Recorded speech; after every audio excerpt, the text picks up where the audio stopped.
Assalamualaikum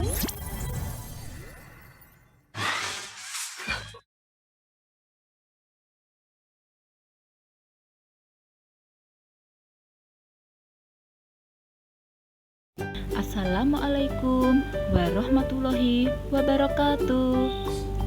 Selamat pagi anak-anak kelas 4 SDI Al-Firdaus. Bagaimana kabarnya hari ini? Alhamdulillah. Semoga kalian tetap dalam lindungan Allah Subhanahu wa taala. Amin.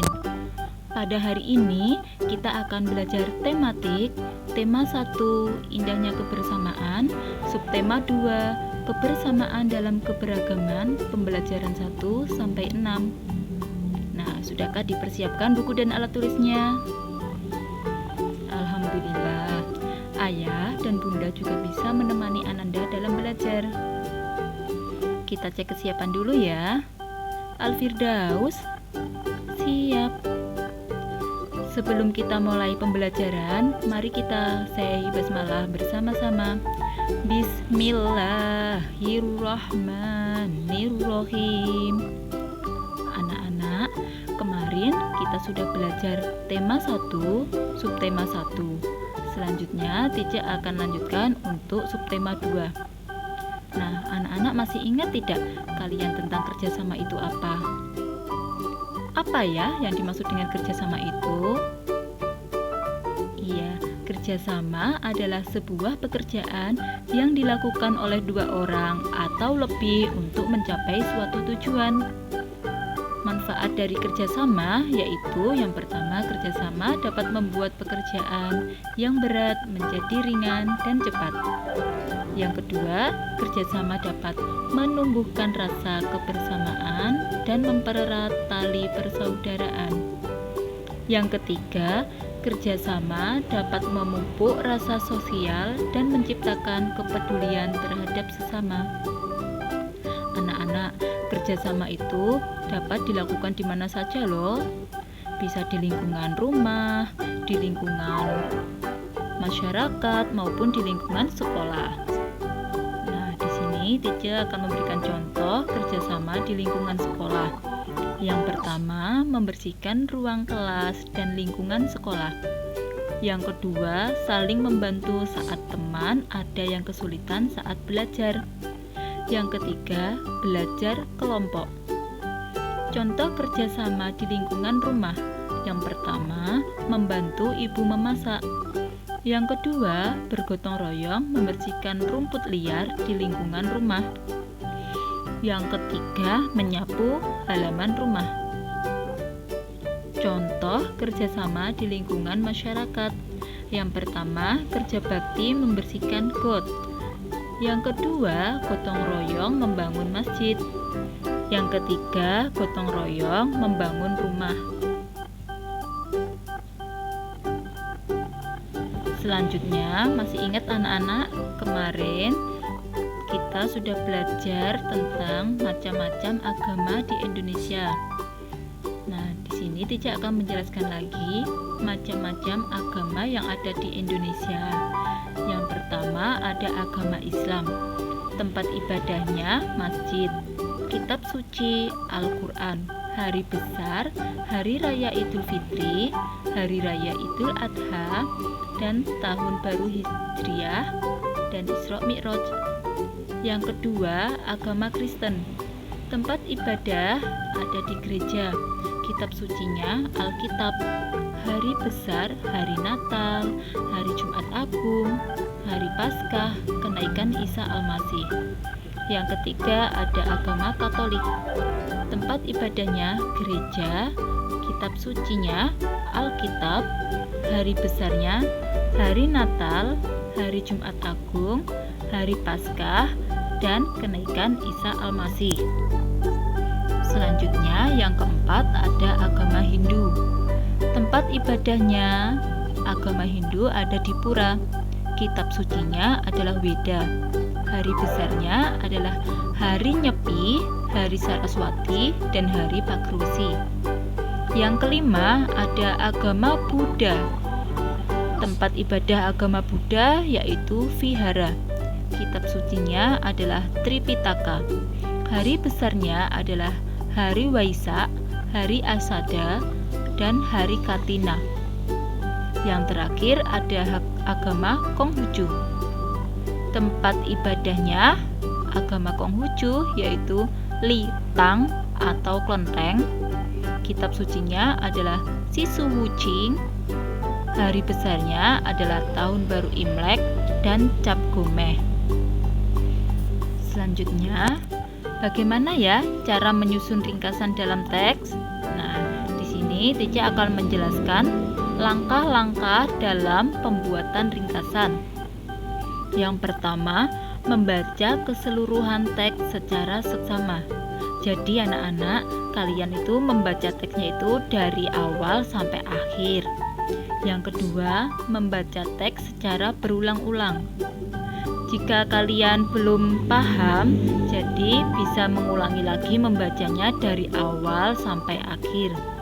Yang ketiga, mencatat pokok pikiran tiap paragraf. Nah, kita mencatat pokok-pokok pikiran tiap paragraf. Yang keempat, membuat ringkasan dengan bahasa sendiri berdasarkan pokok pikiran tiap paragraf. Selanjutnya, indera pendengaran. Sebelumnya kita sudah mempelajari tentang asal bunyi. Nah, yaitu dari benda yang bergetar. Misalnya, saat gitar dipetik, dawai akan bergetar sehingga menghasilkan bunyi. Seluruh benda yang dapat menghasilkan bunyi itu disebut sumber bunyi. Apa ya indera pendengaran pada manusia? Iya, indera pendengaran pada manusia itu adalah berupa telinga. Telinga itu merupakan indera pendengaran karena dapat mengetahui sumber bunyi. Nah, sekarang kalian amati bagian-bagian telinga manusia. Di sini Tice akan menjelaskan bagaimana ya proses terjadinya bunyi hingga terdengar oleh kita, dimulai dari adanya sumber bunyi. Sumber bunyi yang merambat melalui udara itu dapat menghasilkan bunyi, kemudian ditangkap oleh telinga bagian luar. Peristiwa ini yang akan membuat gendang telinga itu mengalami getaran. Selanjutnya, suara diteruskan ke tulang pendengaran. Setelah itu, getaran akan sampai di rumah siput. Ujung saraf pendengaran itu akan menyampaikan informasi melalui saraf pendengaran. Nah, informasi tersebut itu akan disampaikan ke otak. Dan otak itu akan menerjemahkan informasi tersebut sebagai suatu bunyi atau suara. Telinga itu juga dapat terserang penyakit loh anak-anak. Salah satunya yaitu adalah congek atau otitis media yang disebabkan oleh bakteri penyebab infeksi. Bunyi yang sangat keras itu juga dapat menyebabkan pecahnya gendang telinga. Dan pendengaran itu akan terganggu. Maka, jika kita mendengarkan suara terlalu keras, misalnya ada petir, nah kita akan menutupi kedua telinga kita. Telinga manusia itu terdiri atas 3 bagian loh anak-anak. Ada bagian-bagian telinga luar, telinga tengah, telinga dalam. Telinga bagian luar yaitu bagian-bagian telinga luar adalah daun telinga yang berfungsi untuk memusatkan bunyi yang masuk ke lubang telinga. Yang kedua, telinga tengah.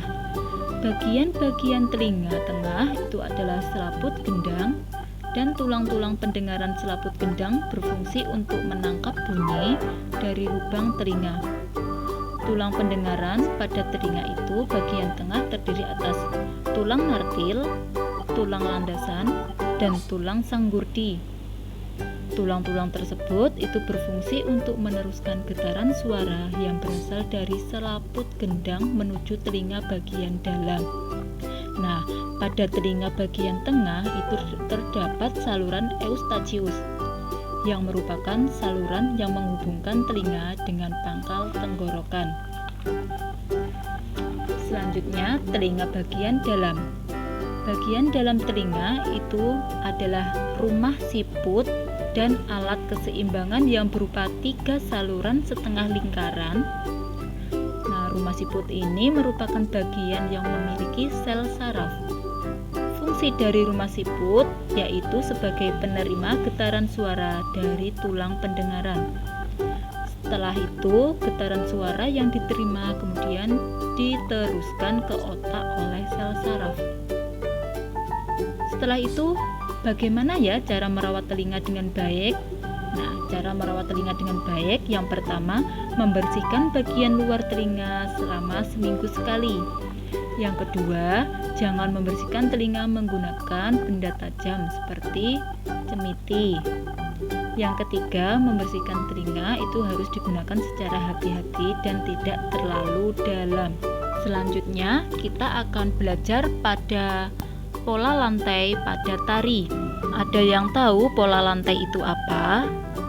Iya, pola lantai tari adalah pola yang dibentuk sebagai aturan penari dalam berpindah, bergerak, maupun bergeser posisi saat di panggung agar tampak lebih menarik. Nah, fungsi dari pola lantai itu adalah untuk membentuk posisi dalam sebuah ruang gerak. Di sini ada beberapa macam pola lantai. Yang pertama ada pola lantai vertikal.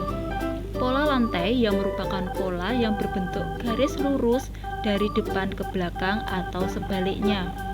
Yang kedua ada pola lantai horizontal. Pola lantai yang merupakan pola yang berbentuk garis lurus ke samping. Yang ketiga, pola lantai diagonal. Pola lantai yang merupakan pola lantai yang berbentuk garis menyudut ke kanan dan ke kiri. Yang keempat, pola lantai garis lengkung. Pola lantai yang menunjukkan garis melengkung. Dan untuk melatih kemampuan anak-anak, ini ada tugas dari teacher. Jangan lupa setelah kalian menonton tayangan video pembelajaran ini, langsung dikerjakan ya. Kemudian difoto dan diunggah di Google Drive pada folder kalian masing-masing. Sekian pembelajaran dari teacher Evita. Tetap semangat dan jaga kesehatan. Jangan lupa patuhi protokol kesehatan. Untuk mengakhiri pembelajaran ini, mari kita membaca hamdalah bersama-sama. Alhamdulillahirabbil alamin. Wassalamualaikum warahmatullahi wabarakatuh. See you.